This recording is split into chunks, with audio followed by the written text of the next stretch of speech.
mukulu ego bayita alien skin afuuse emboozi buli kadde nakutegeeza baba talinawo oluyimba wabawo eggulire tumwogerako kati ensonga zonna nga bwe zitambudde wiiki eri yasobola okuba ate nga afuna obutakkaanya n'omukulu DJ Masiko n'asobola okuba ate nga beeyisa bubi nnyo ku kalenda. Masiko n'amutegeeza nti agenda muyisaamu eggaali. Alien Skin n'agamba nti eggaali njirinze tuba tukyali awo. n'omuyimbi gwe bayita King Saha n'amugamba weebale kunkubira DJ Masiko gwe kuba nja kuwoza wano. Alien Skin twamufunye okumubuuza embeera nga bweri endongo nga bwetambudde kubanga ne Kamiliyoni yavayo n'ategeeza nti ebyaba Big 3 biweddewo akadde kana endongo eddeyo ku drawing board ffenna tuyimbe. Omukulu Alien Skin yayogedde ebintu ebyenjawulo ku nsonga ezo zonna agamba nti ba Big 3 tewakyali wadde n'akamu era yeebuuza Kamiliyoni akalira akawulidde. Alien Skin atandikidde wano kati ate ffe twagala Big 3 baveewo twagala basigalewo naffe tukube ngoma balabo bakyajjayo oyizegedde kubanga Arsenal ne bajukuba emipiira n'emipiira tesobola ate kwetuuma ki tesobola kwetuuma wakategedde era ensigalo eba esembi esigala Arsenal kati sigamo ba Big 3 n'oba osembi ffe tukimanyi nti omukulu oyo baali bamaanyi nga n'ensi batya era nako twakatadde mu luyimba lwaffe luno olupya luliwa tulanga enfunayo wakategedde kati awe tutambulira we batyo naye nga baba yakkiriza mbu nno kyanambemu tekikyaliwo ate nga nze gamba nze ndi nambemu mpaka ku 10 tegeeza who is who ye kikyakoze ekimujja kuwa nambemu oba kikyalabye ekituuse omujja kuwa nambemu nange ombuuzi kikyenkoze ekinfula nambemu okitegedde. Alien Skin agamba ye nambemu okutuuka ku namba 10 yeebuuza Kamiliyoni lwaki yabijjeewo ebya Big 3 bulijjo ate nga yakulembera anedda ate nga tewali asinga ku ki olaba ne mupiira mubeeramu 11 mu kisaawe era kubaako asinga nagamba oyo top scorer negamba oyo man of the match sebo lwaki yebbanga yonna aliyeeta namba emu kikyalabye ekimujje ku namba ey'emu osooka onfuneko mu kafubo ne Kamiri omubuuzi walabye kaki akaatuuse okujja ku namba emu ne ba Big 3 okulaba nga tebakyakola ki nga ne Bobi Wine bwe yagamba nti ba Big 3 tekikola ki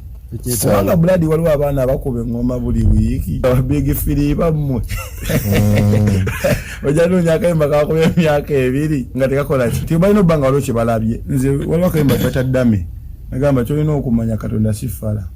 kiyampa yakimpa tekyanemerera wanange okubifuna sasooka kuwala n'abalala nze okujja okuba endongo sena gwe najja kwepikira Brady najja nakola bukozi abalabi be balaba nti naye omukulu ono yetaaga okuwaakadde ekitegedde. Alien Skin era ategeezezza nti ekyama ky'ennyimba ze muwulira akadde kano ye ennyimba zaakubakubaddemo nga bw'omanyi nti bw'oba okoze oluyimba waliwo kibayita okumasitalinga ennyimba. Alien Skin agamba obwo obudde tabuyina kubanga ssente z'ayina zakola luyimba olubeera mu ddemo lwabawa abawagizi ne musalawo naye kiri kityambu tunamasalinga mpaka ddi ate olw'oluyimba batumasalingire wiiki nga ate mu wiiki onotamu ennyimba 3 anti kati waliwo abeefula tebamasitalinga kati ate ffe tetubamanyi na bamanya oluyimba numazamu maze gwe producer kyokoze kiwedde nti era lunyumidde nze nganta omuwulize yagamba ate baletamu masitalinga ezimutwalirizo masitalinze lukubye yiiti kitegedde. Agambye ennyimba ze yabawaddemo oba kiba kitya kati nno wiiki eno ennyini waliwo omukulu ono bamuyita DJ Jacob omutuuze akola ku ddembe era nga ekyamani were bunnamwayo omukulu ono yawangula akalulu ke abasinga tebakategeera bulungi wabula omukulu Alien Skin naye yamutadde ku lisiti abagenda okubwa okuli DJ Jacob, Kasuku, Keizi, DJ Masiko n'abalala. Omukulu Jacob yavaayo n'ategeeza bw'ati ng'agamba nti Alien Skin ulira kati mugamba jangu nkwaniriza okujja okunkuba nejangu awasibye bibiri okujja oli mu government nga gwe mwana Museveni ye first born wa nati abatebo tebakwatako neka tunajja bakwatako mu kiseera kati no chichi nali ku TV nengamba Alien Skin omuze gwakola mubi either gwafa banamawulire oba yengo tosobola kudda ku TV erabibwa abaana abato n'okwata enkwakyo n'ogirya maaso ga TV ngokola interview tekirinzo Bobi Wine bujanga ye muntu kwena nne bekonga ali wuya takola nko interview nga ali enkwakyo yava mu ghetto togera kwanda bakuvudde mu ghetto buchanganda ba interview mu Uganda kamera mu industry emyaka 20 sirangayo muyimbi akola interview nga akutemira nga alya mira name bana mawuli amubizanya ku TV bana bafene babira ba kati wena fine njogere ekyo nakati no mwogera konti ona mu 7 tumukuba mu kati unini aina amateka ganti kampuni egalwe tabanga yokuba muntu wadde nage kati aina skin wayetana ndo musajja agenda sente okujja nga ali mu first family abajja kunkuba agende okujja nga ava mu lubi okujja nga ava mu lubi lwabalangira ye mukulu DJ Jacob yavayo nategeeza ebyo kati omukulu Alien Skin bwe yawulidde olutalo olwo ne yazzeemu bw'ati mu nsonga ezo banze nyimbo oluyimba nesirwa wa mawulire nti nolululu nze ndi muyimbi amawulire natajja kujja kuga kuluyimba bwe natadde najja nayagala nakubuuza ebibuuzo gozi yagambibwa ali kitegeeza nti abamawulire bebeteekamu entalo bonga ki bonga nabbo kitegedde wayo oluyimba bwe nali nyimbyeko nenteekamu erinnya ly'omuntu tina otono Jacob nali mulinanyeeko aziddwako mu pulogulaamu ye nti Jacob siwalamuwa budde yadde kuba nze mbadde nga ddogo nga mpulaba Jacob alina pulogulaamu evuma abayimbi tuddembooko baavuma ng'abayimbi bane badde ekiru ngasi baagala abayayi nga balaga mbuno balina tafali bakola ki batekula obutikozi mwana ku industry byali binyiza bayirawe leka tife tubalemye kubanga babikola ku bayimbi nga bataddeko tafali tomanya tubuza Jacob yali ankoledde kaki mubuze twatu twebuza ko yadde kahaya yadde okwesanga wantu wonna anti mu byayogera yakola video yasoka nagamba yete wali no sense tomogera ko yakiru nakuleka ye munyinya ko kitegedde yembozi ya Alien Skin ne presenter abenjawulo DJ Jacob wano wayogeredde Kasuku ku mbozi za Kasuku yamutadde ku listi abayinza okusabulwa budde bonna tunaba tutundira bitabo byaffe jala batu namufisiza yakade ate ye yatisiza nze njoga kituufu nagambe byange tebiri mu stand obere nga weta kibanda oyo akakayimba kange kali eri akasita denja sala bali wolomo bugere bali siita nayenga ate Kasuku Kasuku lezi binako buzibu yanene na video yao baira we bana abantu bamawulire banenge je befulamu abalungi kati nga akuba nga yetadde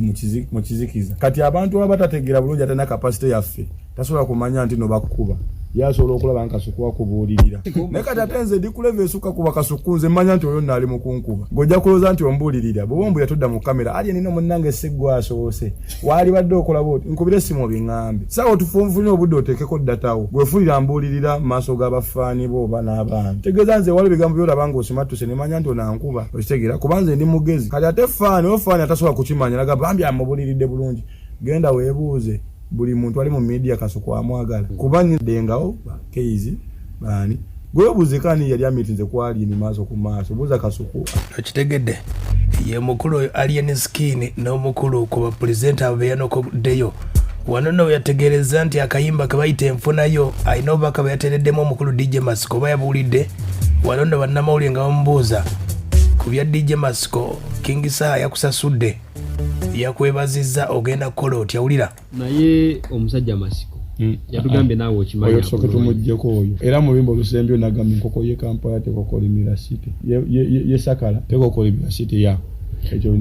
nkiwatiyedde mu bimbo olusembyo eyo luneno awo nyine King Saha yakwebazizza neera okudisciplininga omukulu oyo yagambye atya mwongere oba tukomawa mu maaso yagambye oba osobola okumwongera mwongere kati mbadde namulese ne kati kyendo okola nja kikola ku lwasa ekiwakoze kati kirabo kyogenda okumpakiriza kidabolingi kuba omusajja ngenda mukwasaako emikono ebiri era ojja kuwooza kuba kati wera kugisaawa agamba nti